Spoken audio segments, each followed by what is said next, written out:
You're listening to the No Bullshit Vegan Podcast, episode 141. Debbie Adler speaks with me about her new book, The Mediterranean Plate, Food Allergies, and Vegan Myth-Busting. Welcome to the No Bullshit Vegan Podcast. Myth-busting and evidence-based advice to help you kick butt with your health and fitness on a vegan diet. Here's your host, Karina Inkster. Hey, welcome to the show. I'm Karina, your go-to vegan fitness and nutrition coach. I've had a lot of requests lately for sample workout programs. Like, I have 3 days a week available for strength training at the gym. What the hell should I do? Or, hey, I want to spend 4 days a week at the gym, but don't know about training splits, like what muscles to train on which day. So I'm on the admin team of a large Facebook group called Vegan Bodybuilding and Nutrition, which has around 35,000 members. And I put together some sample workout programs for either 3 or 4 days per week in response to some member requests. So there's major information overload out there, and it seems like a lot of folks just don't know where to start. So if you would find something like this helpful, get in touch with me any way you want. Instagram, at Karina Inkster, Facebook, just search my name, email karina@karinainkster.com, the contact tab on my website, karinainkster.com, carrier pigeon, smoke signal, you name it. Just get in touch with me and I will send you a PDF of whichever program you want. It's super basic, nothing flashy, but I'm happy to help. It's free and it'll help you focus on the right things and ignore the rest. Keep in mind, you need to make sure that the foundational 6 strength training movement patterns are included in every training week. And these programs, of course, cover those. A lot of the programs I've been seeing lately, even professionally made ones, neglect one or more of these 6 movements. So get in touch with me if you would find a program like this useful, and I will send it over as soon as I can. Today's guest is Debbie Adler. She's a plant-based chef, bakery owner, and the award-winning cookbook author of the critically acclaimed Sweet, Savory, and Free, insanely delicious plant-based recipes without any of the top 8 food allergens, and Sweet Debbie's Organic Treats, allergy-free and vegan recipes from the famous Los Angeles bakery. Debbie is a plant-based cooking and baking instructor, and her popular online courses Plant Powerful Life GPS, Quintessential Health 360, and the complete Plant Powerful Weight Loss System have been taken by hundreds of students worldwide. She's been interviewed on NBC's Nightly News, ABC 7's Eyewitness News, CBS Los Angeles, and the national superstation WGN. Debbie has been featured in the Los Angeles Times and on NPR's radio show Here and Now. Her recipes have been published in national publications such as Pilates Style Magazine, Naked Food Magazine, Allergic Living, Simply Gluten-Free, Delight Gluten-Free, and Low Sugar Living, as well as on popular websites and blogs such as Cosmopolitan, One Green Planet, The Kitchen, and Self. Debbie's favorite meal is vegan sushi. Here's our discussion. Hey, Debbie, thanks for coming on the show. Nice to meet you. Nice to meet you too, Karina. I'm looking forward to talking about actually something that is very near and dear to my heart, which is food allergies, because I have a ton. So I'm looking forward to talking about that topic. And you have a new book out. We're going to talk about some vegan myths. I feel like there's a lot on the table, so I'm very excited. But let's start with your vegan backstory. So when and how did you come to the plant-based way of eating? Well, I was pretty much always vegan. I never liked meat, even growing up. My parents would have freezers full of meat, and I just never liked it. But I became plant-based when I read the China study, and it went a little bit further, which was to not include the oil, the salt, and the sugar. So that was a very big awakening for me. I never knew about the oil part, especially. I knew salt and sugar, but I was very surprised that a little bit of oil when you're sautéing could be very detrimental to your health. So that was like maybe to 2000, I don't know, 8 or 7, and I started to create recipes around that, started to change the vegan to the plant-based, which was to eliminate the oil. I said, well, how do I saute, vegetables, or how do you make a dressing? So I just figured all that out. And then I started to post these recipes online, and in a turn of karmic events, the publishers of the China study ended up publishing my book, Sweet, Savory, and Free, which was my second cookbook. That was the first savory plant-based cookbook that I wrote. The first one was Sweet Debbie's Organic Treats, which was my baked goods, because I have a bakery in LA, and that was all baked goods. It was vegan, but it wasn't, and it was allergy-free, so no top eight food allergens. I know you have more than top eight. I sure do. But so that was top eight free, the first one, and vegan. And now the second one was Sweet, Savory, and Free, which was savory and all whole food plant-based, and top eight allergy free. And the new one, Mediterranean Plate, is plant-based as well. Very cool. Well, for folks who don't know, top eight, a lot of those are actually not vegan anyway. So being plant-based eliminates the dairy, the eggs, the fish, and the shellfish. But then also included are peanuts and tree nuts. A lot of folks don't know that peanuts are actually legumes. So those are separate categories. And then soy and wheat. No, those could be kind of challenging. So your bakery, is that free of all of those things? Wheat as well? Yeah, and all my books are gluten-free. Got it. All my books are gluten-free. Now, I don't necessarily need to be gluten-free, but I know that a lot of my customers and followers are. So I figured, let me just make it delicious and gluten-free so I don't have to worry about people who need gluten-free. Let's just figure it out so everyone can eat it. Even people who like gluten or can have gluten can eat my things, and they'll be perfectly happy. Right. So was this because of your son? Is that kind of where the allergy thing started coming into play? Yeah, the allergy thing started with my son, who was born with severe food allergies. He almost died when he was 1. I didn't know that he was allergic to dairy, so I gave him a little taste of frozen yogurt, and he went into full-blown anaphylactic shock. And that was our first experience. He anaphylaxed again a year later to flax, which is a very weird allergy. That's not top eight. That's just a weird allergy. And we had to avoid all those things. We figured out that he was allergic to a lot of things. Those were the ones he anaphylaxed to.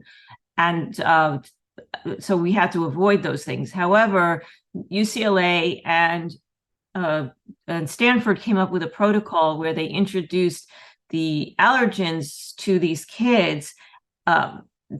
First, they gave a shot of Xolair, which sort of is an asthma medicine that they realized could reduce the effects of the allergens if they're introduced. I don't know how they figured that out, but so first you get a shot of Xolair, and then they did a clinical trial where they introduced the allergens in very minute quantities. My son was enrolled in a clinical trial, and he was able to become desensitized to his allergens. So now he's okay. He could eat them. There was not a big problem with that anymore. Oh, that's great. I did something similar for seasonal allergies. So my food allergies are related to the pollen. It's all tree things like fruits and nuts and stuff, right? Yeah. So for 11 years, I did allergy shots where they're basically just injecting you with tiny little bits of what you're allergic to. And your immune system then learns how to deal with it on a tiny little small scale. So it helped hugely with the seasonal allergies. I still have them, but nowhere near where they were. But it didn't end up doing anything for my food allergies, unfortunately. So, I know how to live with them. I am actually also allergic to dairy, but that's a moot point because I've been vegan for 20 years. So, Right. Not a big deal. But so when there are businesses out there or cookbooks or, offerings of any kind that kind of have the allergy piece on the menu, that's positive for me because I feel like they get it. It's always a little bit anxiety inducing going to a restaurant and asking for something off menu and then wondering like, did they get it right? Because there's been mistakes in the past. So, so it's nice being able to go to a place and knowing for sure that they get it. That's huge. That's awesome. Well, let's talk about some of these things. So the China study, which you mentioned as part of the catalyst here in your journey, that was a huge, when that came out, that was a huge kind of, I don't know what the right word is, like bolster to me that I was doing the right thing with my diet. And casein was something that was huge in that book. So for our folks who are listening who don't know what casein is, can you give them a quick rundown of casein and maybe its relation to health and allergies? Casein is the protein found in dairy. So they found in the China study that this protein, which is what they gave it to the people who were in the study, is the cause of especially prostate cancer and ovarian cancer. It causes cancers in other areas as well, but especially those two things. And they came to the conclusion that a life without dairy or casein you're probably better off. It probably prevents disease. It probably can reverse disease. And they just suggested at the end of the book a whole food plant-based diet, which eliminates all animal protein as well as the casein. Casein or casein. I've been saying it casein, but it might be casein, or maybe it's both. I don't know. Maybe right. I always say casein, so maybe you're right. I don't know. Anyway, so that's interesting. So that protein specifically was singled out for health reasons, being related to cancer, all those kind of things. I think I remember something in that book about a study that was done where they kind of were able to turn off and on the incidence of cancer based on intake of casein. It was pretty incredible. Now, unfortunately, this involves animal studies, which is a whole other topic, right? It's a lot of animal studies that were involved in that research, which is not cool from an ethical vegan perspective, but we could do a whole episode on that, I'm sure. Right. Yes. Anyway, so we're also going to talk about protein in general. So, there's this specific type of dairy protein that's been linked to a lot of health issues and long-term disease. What about protein in general? We've talked about it on the show off and on in the whole 5 years of its existence, but what's your take on kind of the myth about where protein comes from? Well, it's actually not a myth anymore. I mean, unfortunately, people have been indoctrinated with the belief that you can only get protein from meat and dairy, and that is not true. As a matter of fact, meat does not even have protein. What you get the protein from is the grass that the animal eats. So the protein actually comes from the vegetables, from the produce you eat, and people don't understand that, and they think, well, how am I going to get my protein? Well, the way to get it without killing the animal, because the animal is just the middleman, is go straight to what's grown in the ground, and that's your vegetables, that's your fruit, and that's how you get protein. Everything has protein. Lettuce, blueberries, everything, like you name it, it has protein. So there is this myth about the animal having protein. It does not have protein. And so that is such a very explosive new idea that people don't understand because they were brought up to think otherwise. And so it's very hard to change people's minds about it. But that is the truth. That's what they've learned, that this is a scientific fact, that you do not get your protein from animals at all.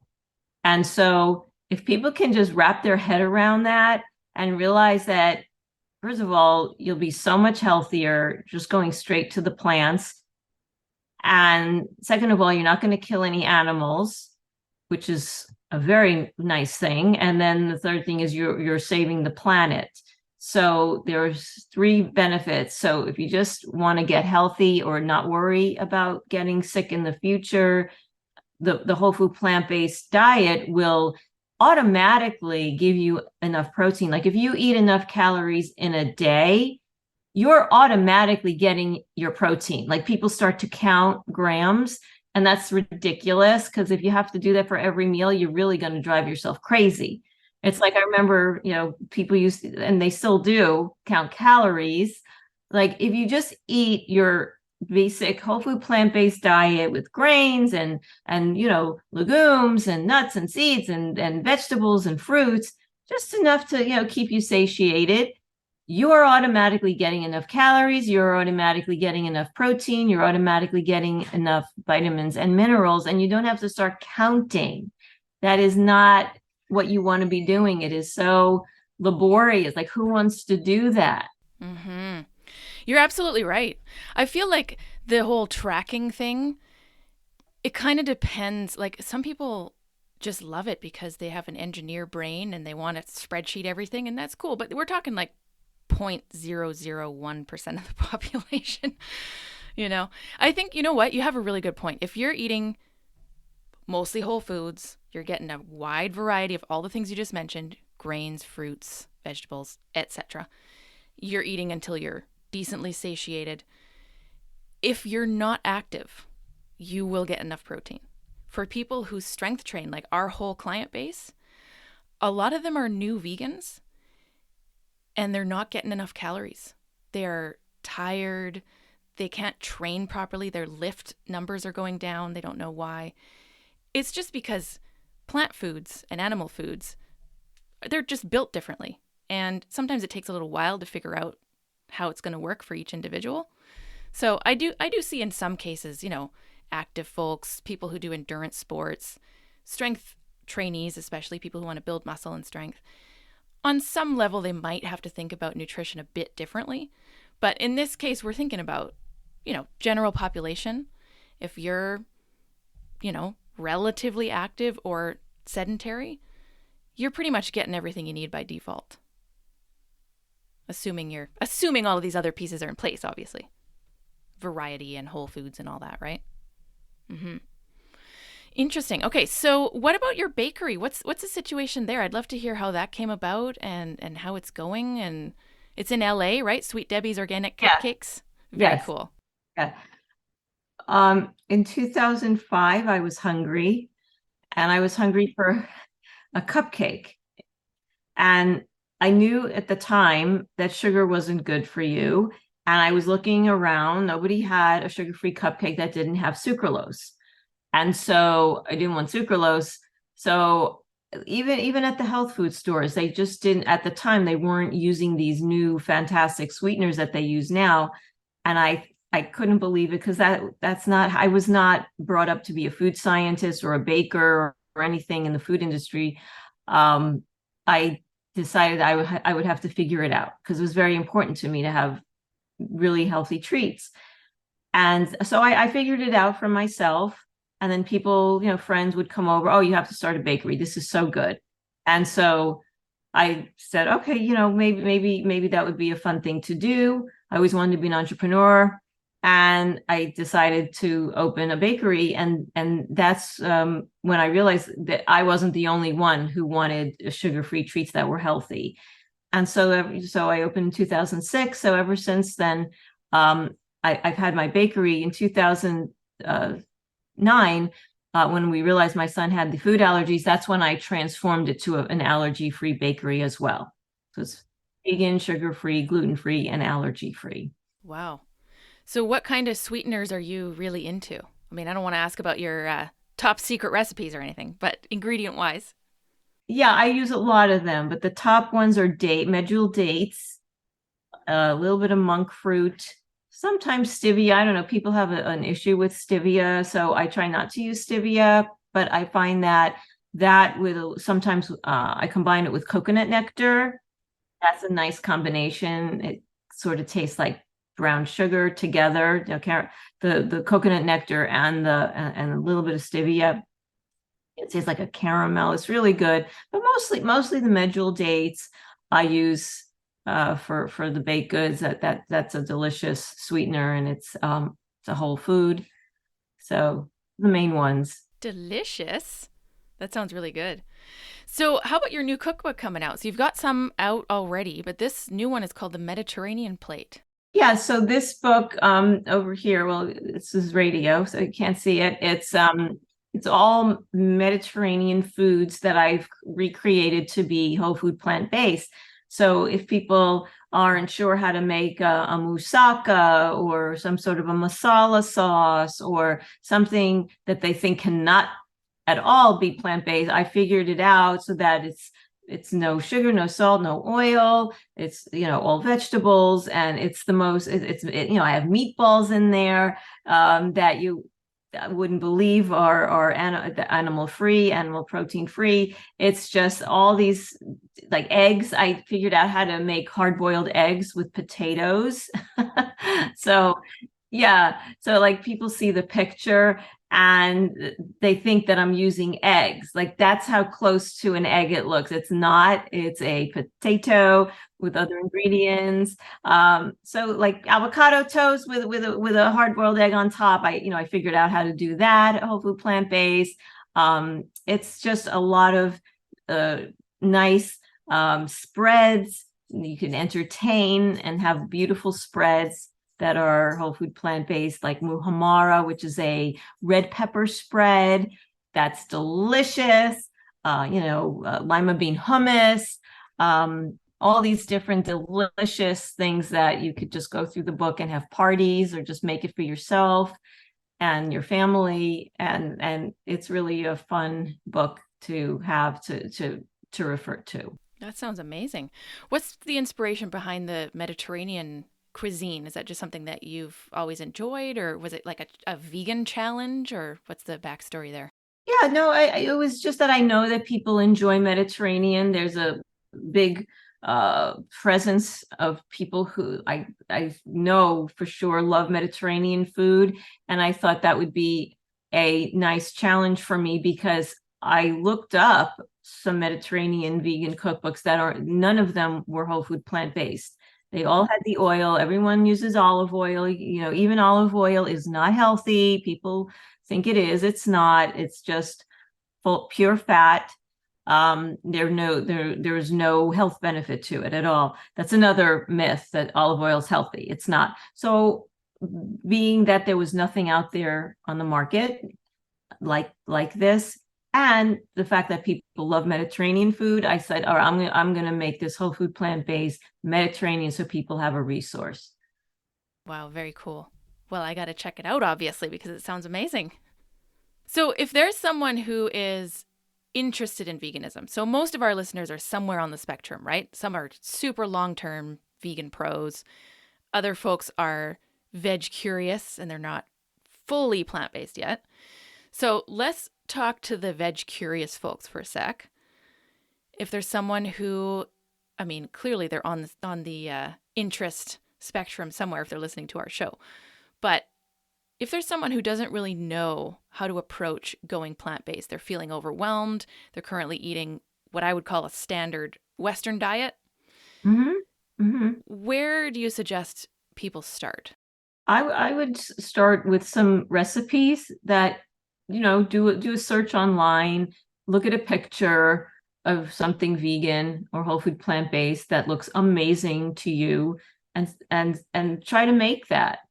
And then once you see how to do it, look how other people do it, then you'll see how, first of all, how good it is, and then that it's easy, there's nothing really hard about it. And then start to incorporate slowly your substitute, let's say you used to have a turkey sandwich for lunch, then substitute something else for that one meal, do something vegan for that one meal. And then the next day, try 2 meals, or maybe the next week, if you do it really slowly, the next week, try a vegan breakfast and a vegan lunch. And just keep looking for recipes that appeal to you. Just look at the pictures. There's so many nice, photography, all these food bloggers have beautiful pictures online. They show what it looks like. And you just tell by that, oh, okay. And, eventually you're going to have an arsenal of recipes that you're going to say, oh, I'm going to make that again. That was delicious. And eventually you are not going to miss the meat. You are not, because you're going to, first of all, your taste buds will change. and you're going to start to crave this new way of eating. That's actually a really good point that I think a lot of folks who are currently making the transition or who haven't yet made the transition really think about. They're just in the moment. They're like, oh, I miss cheese, or oh, I miss my burger, or whatever. They don't really think that things will change over time, and your taste buds and your cravings and all those things will actually adjust to completely different things. Yep. Which is pretty amazing, actually. Yes. That's pretty awesome. Hey, let's go back to oil. So you've mentioned oil a couple of times about, it's not necessarily the health food that people think it is if we're talking about olive oil specifically. What's the deal? So, does the average person need to be completely 100% oil-free? Yes. Yes. Because you're hurting your heart. Your endothelial cells are hurt when you have something as fatty as refined oil.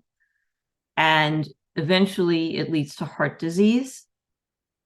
And it's an enormous amount of calories.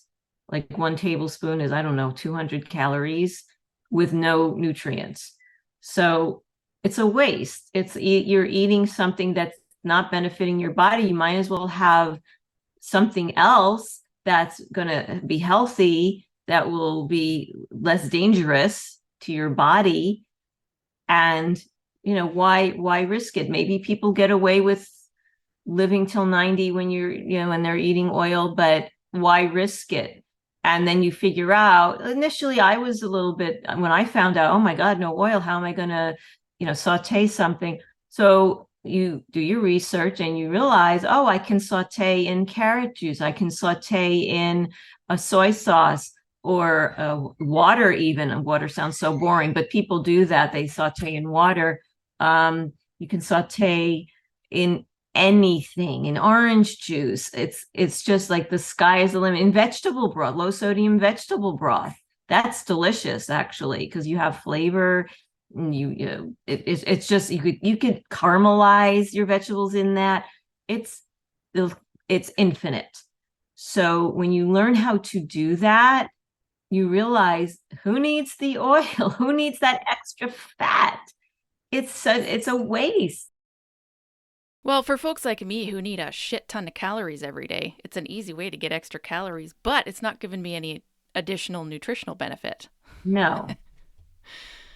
Is the research though, you probably notice I'm a little skeptical here because I just did a quick search and I'm no expert, obviously. But there's a meta-analysis of 45 studies with something like, here it is, 17,000 participants. Oh, a total cohort of almost 1 million, actually. It's 929,000 individuals. And they studied olive oil specifically. So we're not talking about oils across the board because, if we're talking about canola oil, I think we can all figure out that that's not necessarily related to health benefits. But here, the highest consumption of olive oil was associated with 31% lower risk of developing any type of cancer, which is interesting. Now, anything in peer-reviewed research, as you know, I'm sure, it depends on how things were measured, who's funding the research, how many participants they had, etc. I mean, there's so many different points, right? But I don't know. I feel like for people like me who need a lot of calories, who love olive oil with garlic in it especially, isn't it a little limiting, especially if we're talking about new vegans, like people who are becoming plant-based, and maybe not even for health reasons, to be like, oh yeah, no oil 100% across the board? It's really up to the individual. If you just want to go vegan and experiment that way, that's fine. And if you want to go deeper, which is what I wanted to do after learning about this, I didn't even know about the whole food plant-based. I knew about veganism. I knew I didn't like meat, but this extra step was so exciting to me that it's just me. I was so excited that I wanted to do it. And I wanted my husband to do it because it doesn't guarantee anything, but it helps give you a sense of, okay, maybe we'll prevent heart disease, because heart disease is most of the time a lifestyle disease. Right. There are exceptions to that, but that is a lifestyle disease for the most part. And I'm thinking, if you don't want to have a stent in your heart when you're 60 or 70 or 80 and don't want to drop dead of a heart attack, or all those things that go along with heart disease, why not figure this out? I am that of that ilk where I would rather learn how to enjoy my food without the olive oil than risk having heart disease. I'm just that way. And I'm sure most people would agree they don't like being in the hospital. Definitely. So I'm thinking, try it. If you really can't do without the oil, fine. But I think you're going to figure it out and say, wow, this is delicious. Oh, I'm sure it can be. I mean, I know for a fact that the recipes in your book are frickin' delicious and they don't have oil in them. Exactly. I just found another study that was 28 years of follow-up, and the people who had the highest olive oil consumption, who had cardiovascular disease at the beginning of the study, were less likely to die. That's insane. Where's all this research coming from? Who funded this study? This is crazy. That doesn't sound right. Oh, and it was published in 2022. This is a brand new study on the Mediterranean, well, olive oil specifically, known blah, blah, blah. This is crazy. Yeah, it was just published. 28 years of follow-up. And there was a 29% lower risk of neurodegenerative, like caused by degenerating nerves, mortality. 18% lower risk of respiratory mortality. And these people had cardiovascular disease or cancer when they started. That's nuts. But then they also looked at margarine, and that had the opposite effect. So that's not surprising at all. I mean, that's pretty obvious, right? Yeah. So, yeah, I don't know. I feel like, of course, there are a lot of studies that have looked specifically at olive oil and have found associations the exact opposite, right? Sure. If you look hard enough, you're going to find people on both sides of the aisle. And so I go by what Dr. Caldwell Esselstyn, who's very a well-renowned doctor who's a pioneer in this field. We had Anne and Jane on just recently. So so that's they're on, right. I listened to that. Spectrum. Yeah, I did. I listened to that. And so if you want the science, if you want the doctors who've been in this field for 50, 60 years, that's who I listen to. I don't, and I trust him. I trust his colleagues, and all of them are in agreement. They are all in agreement with this no oil lifestyle. So I just listen to them. I'm not gonna play Russian roulette. I don't need the olive oil. It makes me nauseous anyway. It's you know what? As a matter of fact, that's a good point. I just thought I used to have, before I knew about it, I used to have it once in a while at a restaurant. You dip your bread in the oil. It's delicious. And so what happened? I had something, I don't remember what it was, and it had some oil in it. It was probably from a restaurant. I didn't realize. It made me really nauseous because I normally would not get nauseous, but because I'm so used to not having oil, it just made me sick. And so it's what you get used to. Sometimes you feel like you can't do without something, but you do it anyway. And then you realize, oh my God, now it makes me sick. I can't even have it anymore. So it's what you get used to, what you're committed to. If you're committed to a really healthy lifestyle, I don't think you can go wrong. But if you want to do it incrementally and maybe have it a little bit, whatever, that's fine too. Just don't kill animals. But really, just please do. I'll be happy if you don't kill any animals, and you could have some olive oil. That's fine. Well, I'm in full agreement. I think some people aren't even in veganism for health anyways. I mean, I started completely for ethical reasons. Health was not even on the radar. So there's a lot of folks who kind of feel excluded almost when we all assume that every vegan cares about health on some level, which I'm not saying that these people won't eventually think about health options, right? A lot of people start for ethical reasons and then later they're like, oh, actually, there's also health benefits, right? But I don't want to exclude people who are purely ethical vegans. That's true. Yes.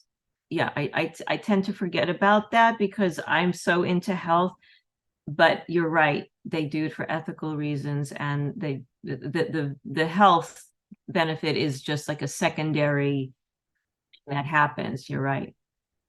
Do you teach classes? I think you have some online offerings. What's the story there? I put together many classes that I try to help people because, like you said, some people are curious and they don't know how to do it. So my first class that I ever put together online is called Plant Powerful Life GPS, and it's a map to show you how to transition to a plant-based lifestyle deliciously. And it also tells you how to get, well, people are so worried about not getting enough of the vitamins and minerals. I go through, it's online. You just go at your own pace. It's yours for life. So you could take your time, you could refer back to it, and it has recipes, has video, everything is on video. I show you everything, and it's just step by step. If you want to transition, or even if you're already doing it, it's very informative on what this lifestyle is about. I give you recipes and I show you how to do it. And it's very comprehensive. And then there's another one about, yeah, so that was the first one I ever did. And then I did another one called Plant Power. It was everything has plant in it. Oh no, this was the second one was Quintessential Health 360, which was finding health or achieving health in every aspect of your life, not just food, but spiritually and with what you do with physically. And so I did that one as well. And then I have a weight loss one, which is a complete plant powerful weight loss system. I came up with a system. It's not counting calories. It's anything but that helps people lose that little extra weight or a lot of weight if they have to, by doing this system. And so those are the three main big courses that I have. Very cool. So are they self-paced or are they live in groups? Self-paced. It's all online. Everybody just goes at their own pace. Once you get it, you just look at it. You don't have to look at it for another month if you don't want to. You just go at your own pace, and that's it. And you can always refer back to it. It's nice. People enjoy them. Yeah, and they really like the classes. Well, it's a great resource for folks who want something specific to where they are currently. So whether it's weight loss or going plant-based in the first place, having that support that's specific. Yes. I think that's super useful. That's awesome. I see your furry friend in the background. Oh yeah. Yeah, I love my puppy. I never had a dog growing up, so I didn't have an affinity to animals really growing up. And so my son was born at 2 years old. He demanded we have a dog. And I was actually afraid of dogs, believe it or not. And I said, okay, when you're 8 years old, we'll have a dog. I figured he would forget about it. And sure enough, 8 years old on the dot, he's telling me, all right, where's my dog? And I just figured I have to, oh my gosh. I was petrified. I know it sounds silly, but to someone who's afraid of it, it doesn't seem silly. But he was so passionate about it and so demanding that I thought I better get him this dog. And it was the best thing I ever did. It was the best thing I ever did because I became, first of all, I have fallen in love with all animals because of this. I can't even imagine my life without my dog. He's my constant companion. And it is so good for my son to have a dog growing up, and so it was the best thing I ever did. My son pushed me to my limits, and now there's no there's no fear around dogs. There's nothing. It's just like a beautiful transition from someone who's afraid and like, oh, I have to cross the street because somebody has a dog on the other side, to wanting every animal in my life that I could possibly hold. That's the way I feel, and to save every animal on the planet because it hurts me so deeply that any animal would be hurt or killed. It's just such a big hurt that I feel now. So it's because of my dog. So that's a very big thing for me now, is, saving animals, that's why you became vegan, for ethical reasons. Wow. I'm very impressed with your son, by the way, because he literally quadrupled his lifespan, like from 2 to 8, right? That's very impressive for him to be like that persistent, but it obviously paid off.